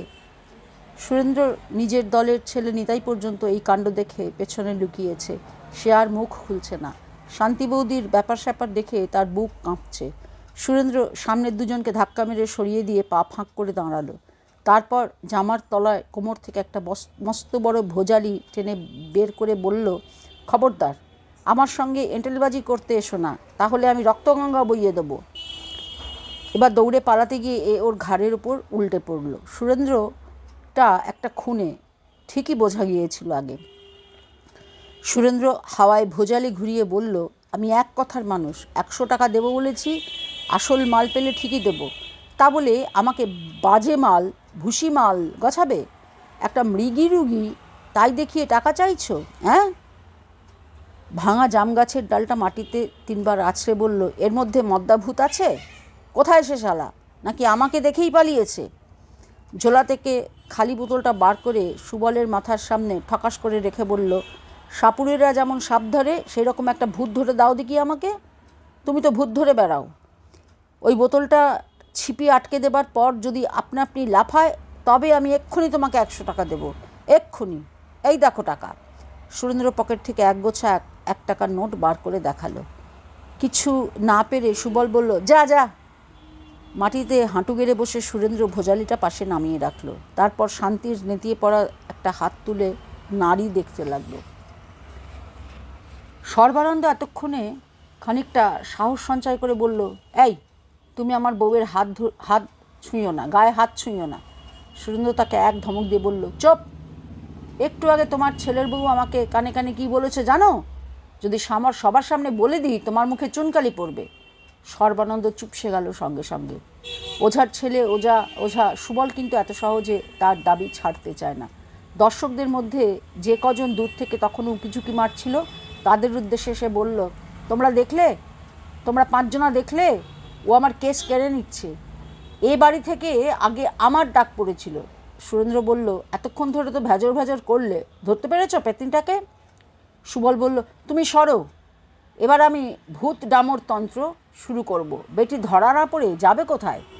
সুরেন্দ্র বলল, রাখো তোমার ভূত ডামর তন্ত্র। তুমি তো তোরল তন্ত্রের নাম শুনেছ? সে হলো গে সব তন্ত্রের বাবা। এইবার দেখো আমি সেই তোরল তন্ত্র শুরু করছি। সুরেন্দ্র তার ঝোলা থেকে টিনের বাক্সটা বার করে খুলল। তার মধ্যে ইঞ্জেকশনের সিরিঞ্জ আর টুকিটাকি ওষুধ। একটা অ্যাম্পিউল ভেঙে সবটা ওষুধ ভরে নিল সিরিঞ্জে। তারপর ডগাটা উঁচু করে হাওয়া বার করলো। সবাই শঙ্কিত, বিস্ময়ে চুপ। সুরেন্দ্র সর্বানন্দকে বলল, ভয় পেও না, আমার সুই দেওয়ার অভ্যেস আছে। ফাদার পেরেরার নাম শুনেছ? মস্ত বড় ডাক্তার। আমাকে রাস্তা থেকে কুড়িয়ে নিয়ে নিজের বাড়িতে আশ্রয় দিয়েছিলেন। খাইয়ে পড়িয়ে আমাকে মানুষ করেছেন। তেনার কাছ থেকে সুই দেওয়া শিখেছি। প্যাট করে সিরিঞ্জের সূঁচটা সে ফুটিয়ে দিল শান্তির ডান বাহুতে। পাকা কম্পাউন্ডারের মতন তার ভঙ্গি। শান্তি একটুও শব্দ করল না। সবটুকু ঢেলে দিয়ে সূঁচটা বার করে সুরেন্দ্র সর্বানন্দকে বলল, তোমার ছেলের বউয়ের হিস্টেরি অসুখ হয়েছে। এখন 10-12 ঘন্টা ঘুমোবে, তারপর জেগে উঠলে ভালো করে খেতে দিও, সেরে যাবে। যাও, এবার ঘরে নিয়ে শুইয়ে দাও। ওহ, কানটা একেবারে ফালা করে দিয়েছে। সর্বানন্দ বলল, বউয়ের গায়ে এখন এত শক্তি যে 5 জন মিলেও ওকে আগে ধরে রাখতে পারিনি। ঘরে নিয়ে যাব কি করে? সুরেন্দ্র বলল, তারপর দক্ষযজ্ঞে শিবের মতো সে শান্তিকে পাঁজাকোলা করে তুলে নিল মাটি থেকে। সর্বানন্দকে বলল, কোন ঘরে শোয়ে দেখিয়ে দাও, বিছানায় রেখে আসছি। বারান্দা পেরিয়ে দরজা দিয়ে ঢোকার মুখে সে সর্বানন্দের দিকে তীব্র ঘৃণার চোখে তাকালো। তারপর নিচু গলায় বলল, পোয়াতি বউটাকে বুঝি এইভাবে মেরে ফেলতে চাও? ছি, তোমরা না ভদ্রলোক? 3 দিন ধরে বৃষ্টি আর বৃষ্টি। বিশ্বাসই হয় না যে এটা শীতকাল, ঠিক যেন বর্ষার ধারা। সারা গায়ে জলকাতা মেখে সন্ধ্যের সময় টলতে বাড়ি ফিরছে নিবারণ। নেশাভাং কিছু করেনি, তবু তার পায়ে জোর নেই। শরীরে যেন আর বয় না, যে কোনো সময় যে কোনো জায়গায় পড়ে যাবে। তার বুকে সারা বিশ্বের হতাশা।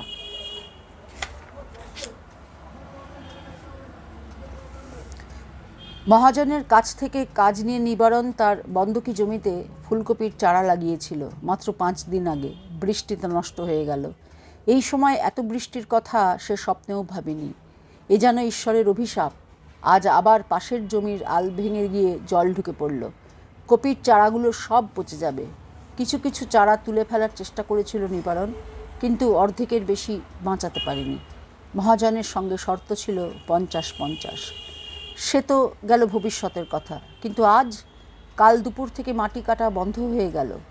এই বৃষ্টির মধ্যে মাটি কেটে কোনো লাভ নেই, অথচ আজই ছিল নিবারণের পালা। আজ কাজ থাকলে সে নিজের খোরাকির ভাত আর নগদ 4.5 টাকা পেত। এখন মনে হচ্ছে 4.5 টাকায় কত কিছু কেনা যায়। মাত্র 4.5 টাকায় এক পৃথিবী ভর্তি সুখ। রহমান সাহেব বলেছেন, আজ যারা কাজ পেল না, কাল যদি বৃষ্টি থামে তবে তারাই কাজ আগে পাবে। আর কালও যদি বৃষ্টি থাকে তাহলে পরশু। মোট কথা নিবারণের কাজ বাঁধা। এখন কাল বা পরশু পর্যন্ত নিবারণকে পেটে কিল মেরে বেঁচে থাকতে হবে। নিবারণ ক্রুদ্ধ দুচোখ মেলে আকাশের দিকে তাকালো। মেঘ মানুষের এত শত্রুতা করে? ছোট ছোট ফুলকপির চারাগুলো দেখলেও চোখ জুড়িয়ে যায়, ঠিক যেন মায়ের কোলে মুখ লুকানো শিশু। আকাশের দেবতাদেরও একটু মায়া হলো না তাদের মেরে ফেলতে? ফুলকপির চারাগুলো কাঁদছিল ডুকরে ডুকরে, নিবারণ শুনেছে।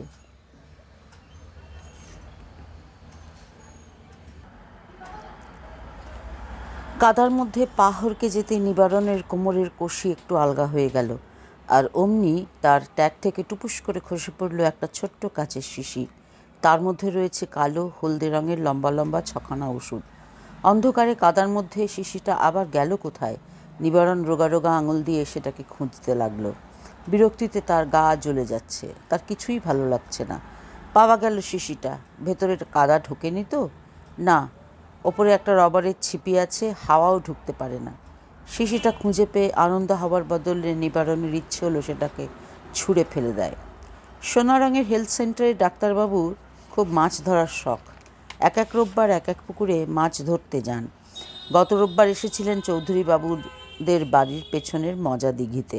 পান্তি আর গেনু ঘুরঘুর করছে সেখানে। মাছ ধরারই ঝোঁক ডাক্তারবাবুর, মাছ খাওয়ার লোভ নেই।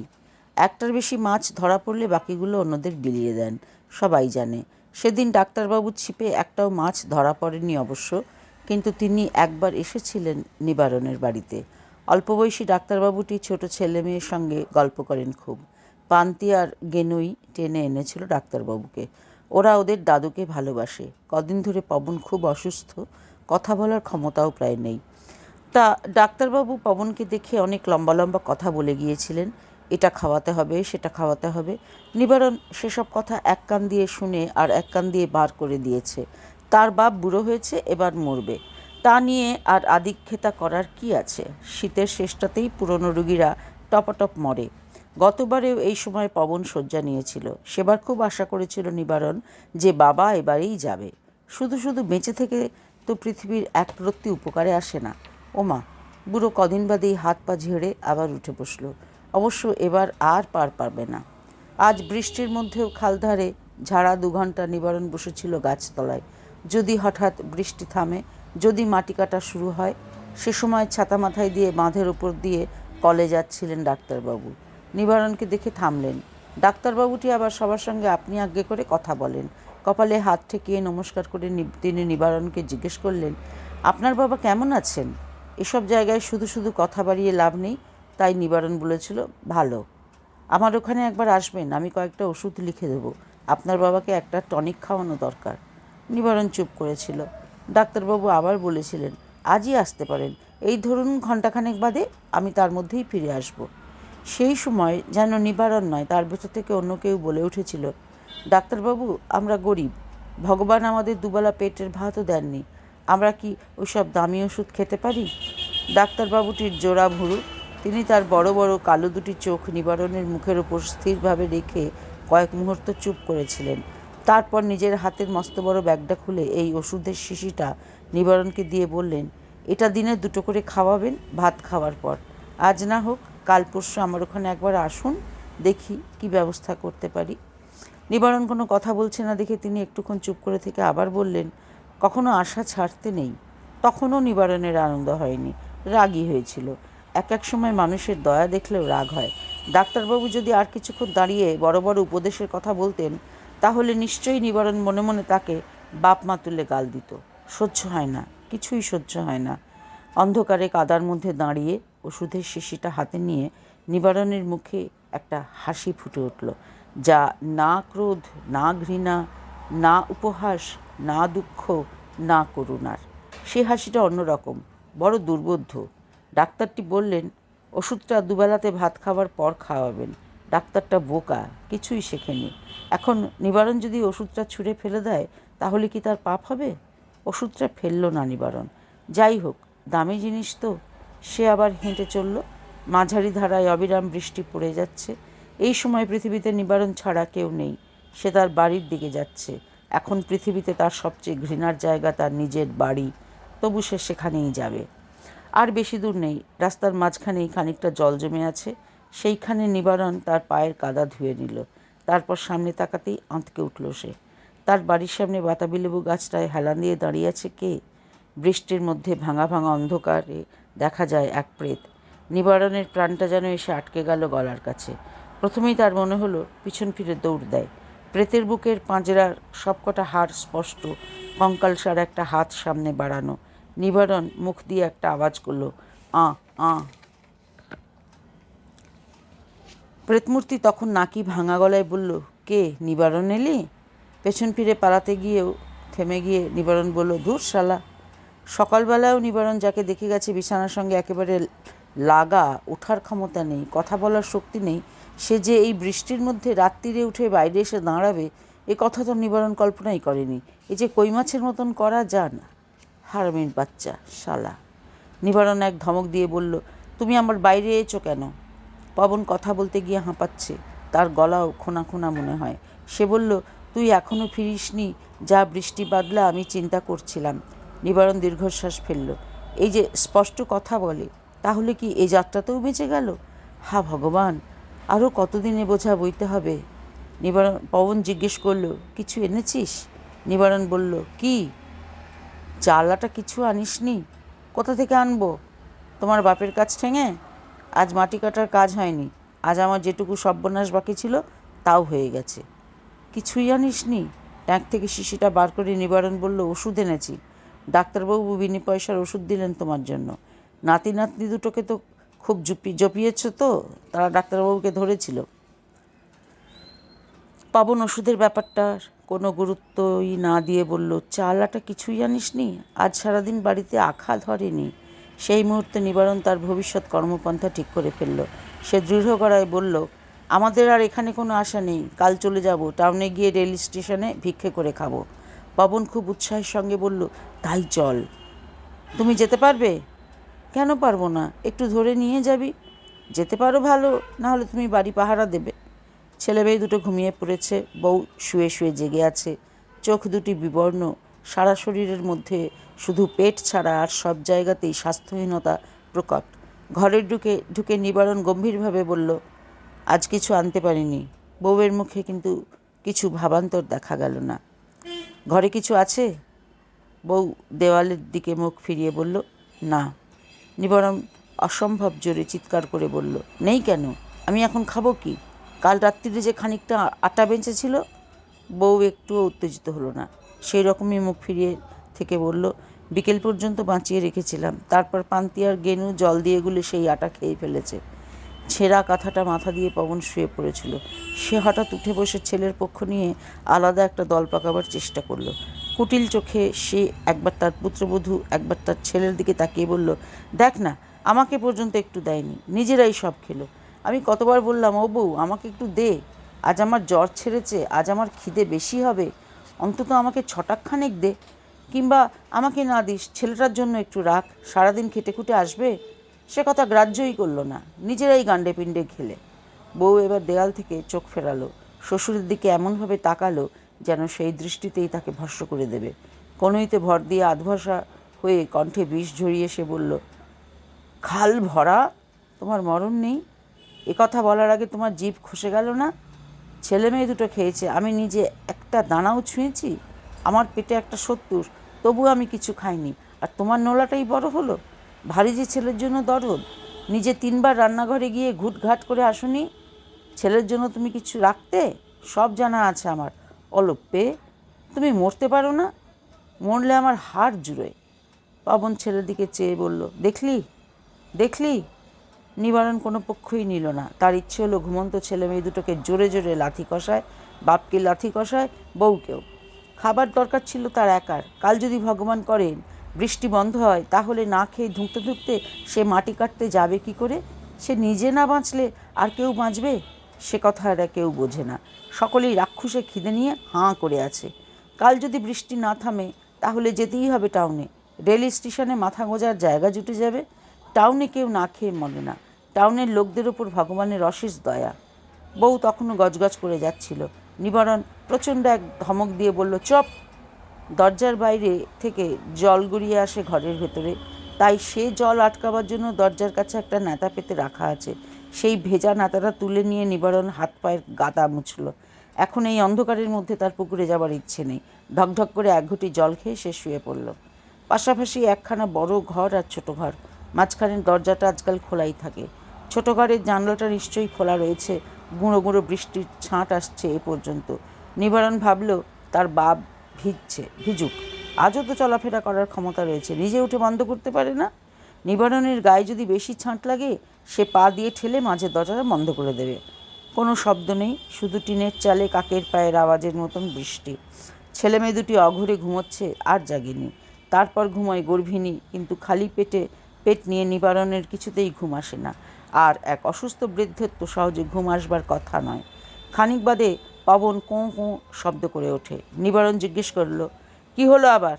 পবন শ্বাস টেনে টেনে বলল, কিছু না, দুদিন ভাত খাইনে, বড় খিদে পায়। নিবারণ ওষুধের শিশিটা তার দিকে ছুঁড়ে দিয়ে বলল, এই নাও খাও। পবন শ্বাস টেনে টেনে বলল, কিছু না, দুদিন ভাত খাইনে, বড় সত্যি। সবকটা ক্যাপসুলই মুখে পুড়ে চিবোতে থাকে, খচর মচর আওয়াজ হয়। একটু পরে সে আবার একটা দীর্ঘশ্বাস ফেলে বলে, উফ, কতদিন তামাক খাই না, বউয়ের কাছে একটু আগুন চাইলাম, দিল না। তুমি চুপ করবে? বুড়ো চুপ করে যায়, তবু মুখ থেকে চাপা কোঁ কোঁ শব্দ বেরোয় নিঃশ্বাসের সঙ্গে। তারপর আরও অনেকক্ষণ বাদে, তখনও নিবারণ ঘুমোয়নি। জানলা দিয়ে এক ফালি আলো ঢুকে দেওয়ালের গায়ে দু একটা পলক কাঁপে, আবার মিলিয়ে যায়। কিছু দূরে শোনা যায় ক্ষীণ রুনুঝুনু শব্দ।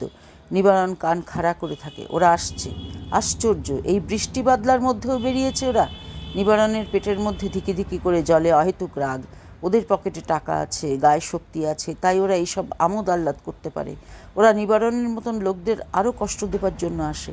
কান কাটা সুরেন্দ্রটা মরে না কেন? কত লোক বেঘরে মরে, ওর মরণ হয় না? ওরা পাঁচলার মোড়ের গাছতলায় এসে পৌঁছে গেছে মনে হয়। ঘুঙুরের শব্দের সঙ্গে ভেসে আসে টুকরো টুকরো গান। ভূতের নাতি, ভূতের পুতি, বুড়ো হাবড়া, ছোঁড়াছুড়ি, যেমন তেমন ভূত পেলে ভাই, ভূত কিনিতে, ও ভাই ভূত কিনিতে 100 টাকা, 100 টাকা, এক এক ভূত, 100 টাকা। পবন দুবার কেসে ওঠে, বোঝা যায় সেও জেগে আছে। নিবারণ জিজ্ঞেস করে, বাবা, ও বাবা, তোমার কষ্ট হচ্ছে? পবন বলে, না। বাবা, তুমি ভূত দেখেছো কখনো? সত্যি করে কও তো। হ্যাঁ, দেখেছি, অনেকবার দেখেছি। কারা মলে ভূত হয়? সকলেই মলে ভূত হয়? যারা অপঘাতে মরে, মরার পরেও যাদের আহিংকে থেকে যায়? নিবারণ হঠাৎ উঠে পড়ে দরজার কাছে দাঁড়ায়। অন্ধকারের মধ্যে আরও গাঢ়তর অন্ধকার হয়ে দেখা যায় তার শরীরটা।